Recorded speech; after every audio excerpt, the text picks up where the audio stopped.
17வது season IPL போட்டிகள் இறுதிக்கட்டத்தை நோக்கி விறுவிறுப்பாக நகர்ந்து வரும் நிலையில் பிளே ஆஃப் சுற்றுக்கு தகுதி பெறும் அணிகள் குறித்த எதிர்பார்ப்பு அதிகரித்து உள்ளது. தற்போதைய சூழலை பொறுத்தவரையில் கொல்கத்தா, ராஜஸ்தான் மற்றும் ஐதராபாத் அணிகள் பிளே ஆஃப் சுற்றுக்கு முன்னேறும் என எதிர்பார்க்கப்படுகிறது. குறிப்பாக டெல்லி, லக்னோ மற்றும் குஜராத் அணிகள் பிளே ஆஃபுக்கு முன்னேறும் என கணிக்கப்பட்டாலும் அந்த அணிகளின் நெட் ரன் ரேட் குறைவாகவே இருந்து வருகிறது. இதன் காரணமாக மீதமுள்ள 4வது இடத்தை பிடிக்க சென்னை மற்றும் ஆர்சிபி அணிகளுக்கு இடையே கடும் போட்டி எழுந்துள்ளது.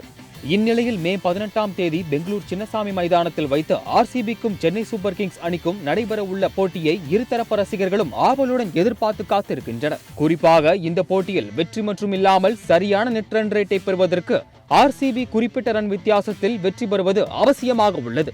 அதாவது சிஎஸ்கே முதலில் பேட்டிங் செய்து 200 ரன்கள் எடுக்கும் பட்சத்தில் பெங்களூரு அணியினர் 18.1 ஓவர்களில் அந்த இலக்கை எட்ட வேண்டும்.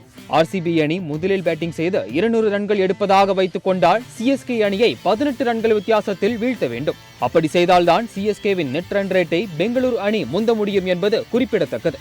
மேலும் இந்த போட்டியில் வெற்றி பெறுவதன் மூலம் கிடைக்கும் 14 புள்ளிகளை வைத்து நெட் ரன் ரேட் அடிப்படையில் ஆர்சிபி சிஎஸ்கே அணியை முந்தி பிளே ஆஃப் சுற்றுக்கு தகுதி வரும்.